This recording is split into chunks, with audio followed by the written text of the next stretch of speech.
saya hormati, pada pertemuan kali ini kita akan membahas tentang bagaimana cara mendukung perawatan sehari-hari pada ibu hamil. Kalau pertemuan sebelumnya kita sudah membahas tentang mendukung ibu hamil dalam mengakses informasi dan layanan yang tepat. Nah, kali ini kita akan membahas tentang bagaimana cara mendukung perawatan sehari-hari ibu hamil. Dalam pembahasan ini ada poin penting yang akan kita bahas. Beberapa poin penting itu diantaranya adalah bagaimana cara mendukung ibu hamil mengkonsumsi makanan sehat dan bergizi. Apa saja makanan sehat dan bergizi itu nanti kita akan bahas bersama-sama. Kemudian poin yang kedua adalah bagaimana cara mendukung ibu hamil untuk terbiasa menjaga kebersihan diri dan istirahat yang cukup. Dan poin yang terakhir adalah cara mendukung kesehatan mental ibu hamil. Nah, tiga poin ini adalah yang menjadi pembahasan kita pada sore hari ini. Kita bahas saja yang pertama, mendukung ibu hamil mengkonsumsi makanan sehat dan bergizi. Makanan sehat dan bergizi ini penting untuk ibu hamil. Agar apa? Agar asupan gizi ibu hamil dan janin terpenuhi.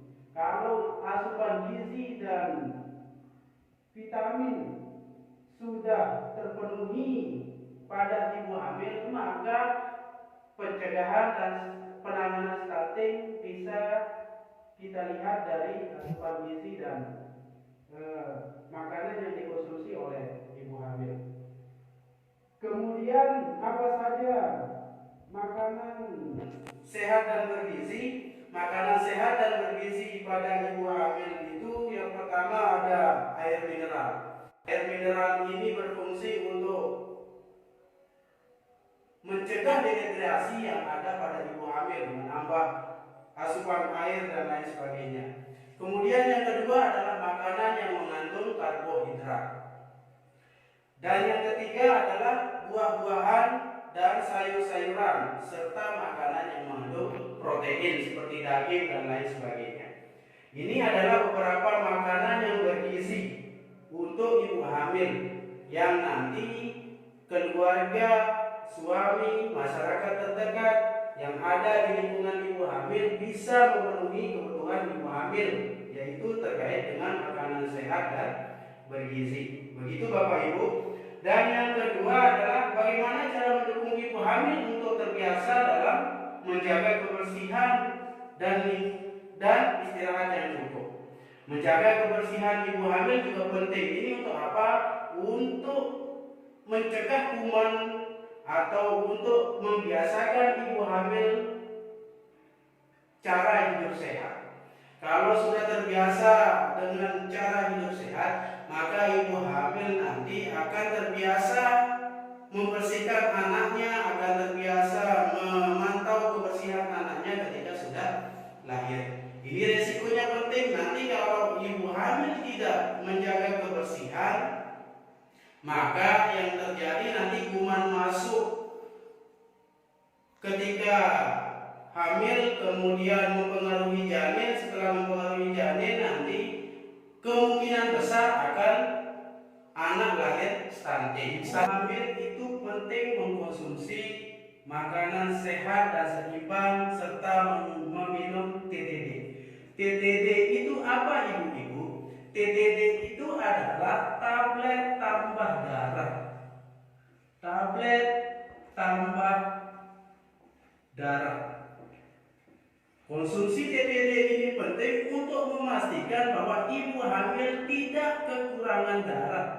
Tidak kekurangan darah saat melahirkan, yang dapat mengakibatkan nanti anak terlahir stunting. Kemudian yang kedua, apa yang harus dilakukan oleh keluarga terdekat?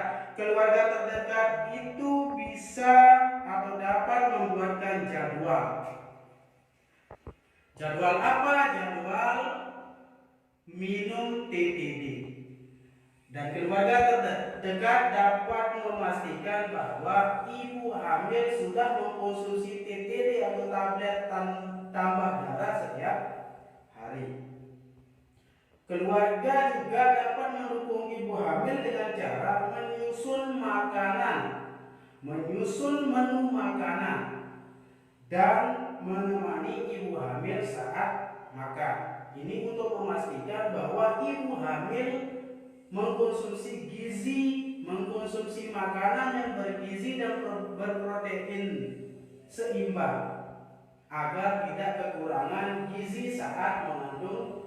Kemudian pembahasan kedua adalah bagaimana cara mendukung ibu hamil untuk menjaga kebersihan diri dan bagaimana cara mendukung ibu hamil untuk istirahat yang cukup. Ini juga penting untuk memastikan bahwa ibu hamil itu tetap sehat. Kesehatan ibu hamil tetap terjaga, mulai dari lingkungan yang bersih, mulai dari makanan yang dikonsumsi harus sehat semua, agar tidak beresiko nanti melahirkan anak stunting. Apa yang harus dilakukan oleh keluarga terdekat, baik itu suami, masyarakat terdekat, keluarga, tetangga, dan lain sebagainya dalam mendukung ibu hamil, menjaga kebersihan ibu hamil, serta bagaimana cara memastikan bahwa ibu hamil itu mempunyai waktu yang cukup untuk beristirahat, yaitu istirahatnya ibu hamil paling tidak 6-7 jam di malam hari, 1-2 jam di siang hari. Ini untuk memastikan bahwa ibu hamil tetap beristirahat, istirahatnya terjaga, kesehatannya terjaga. Kemudian ibu hamil harus perlu menjaga kebersihan dan istirahat yang cukup untuk memastikan kesehatan ibu hamil dan janin. Kemudian keluarga dapat mendukung ibu hamil dengan berbagai peran dalam menyelesaikan pekerjaan rumah tangganya, misalnya mencuci piring, menyapu, mengepel, dan lain sebagainya.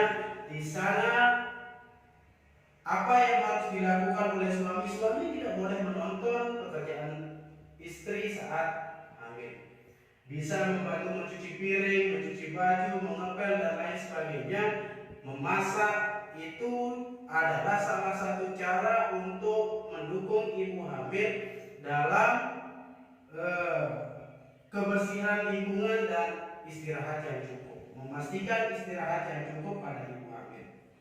Itu peran suami, keluarga, dan lain sebagainya dalam mendukung ibu hamil dalam rangka memastikan istirahat yang cukup. Kemudian selanjutnya keluarga dapat mengingatkan ibu hamil. Jika ibu hamil lupa, nanti ibu, bapak, keluarga terdekat, suami, dan lain sebagainya dapat mengingatkan ibu hamil untuk menjaga kebersihan. Kebersihan itu apa? Mandi, gosok gigi, cuci rambut, ganti pakaian, dan cuci tangan pakai sabun atau CPTS. Ini penting untuk menjaga kebersihan ibu hamil.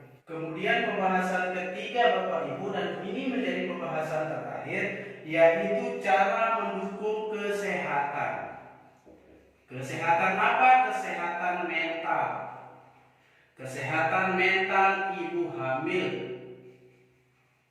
Bagaimana caranya? Kesehatan mental ibu hamil ini penting agar ibu hamil tidak depresi, karena perasaan ibu hamil itu bermacam-macam, campur aduk, mulai dari resah, senang, suka, duka, sedih, menangis, dan lain sebagainya. Itu adalah hal yang wajar yang dirasakan oleh ibu hamil ketika saat mengandung. Lalu bagaimana cara mendukung kesehatan mental ibu hamil?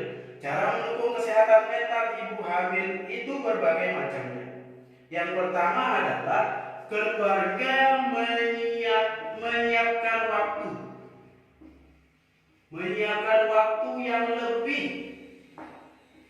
menyiapkan waktu yang lebih untuk ibu hamil. Untuk apa? Dalam rangka apa menyiapkan waktu yang lebih untuk ibu hamil? ini untuk mendengarkan keluh kesahnya, mendengarkan curhatan-curhatannya, mendengarkan isi hatinya, apa yang dikeluhkan oleh ibu hamil, apa perasaan ibu hamil saat itu, sehingga apa yang terjadi nanti ibu hamil mentalnya terbina, mentalnya terbangun ketika saat mengandung. Ini proses untuk membina mental ibu hamil saat mengandung. Kemudian selanjutnya ngobrol dan diskusi banyak tentang apa yang bisa didiskusikan tentang perasaan ibu hamil. Bagaimana cara, kemudian bagaimana langkah mungkin ketika nanti ngobrol dengan atau berbicara dengan ibu hamil, menyiapkan waktu yang cukup. Menyiapkan waktu yang cukup untuk mendengar sekali lagi perasaan ibu hamil, curhatan ibu hamil yang dirasakan saat itu, saat hamil. Karena perasaan ibu hamil itu tidak menentu, kadang sedih, senang, suka, duka, bahagia, kadang menangis, kadang tertawa. Perasaannya sangat sensitif saat hamil. Kemudian apa yang harus dilakukan? Nanti membantu ibu hamil merasa bahagia, merasa senang karena curhatannya yang cukup didengar, cukup ditanggapi oleh keluarga terdekat, suami, keluarga, tetangga, dan lain sebagainya, mendengar keluh kesah ibu hamil. Hal ini akan berpengaruh baik pada kondisi ibu hamil dan janinnya. Kondisi ibu hamil dan janin itu sangat penting untuk kita jaga agar nanti ibu dan bapak tidak mempunyai anak yang terlahir stunting. Ini adalah salah satu cara bagaimana kita mencegah dan menangani stunting saat bayi dalam kandungan. Begitu Bapak Ibu, ada pertanyaan? Kalau tidak ada, kita akhiri sampai di sini. Sekian, terima kasih. Assalamualaikum warahmatullahi wabarakatuh.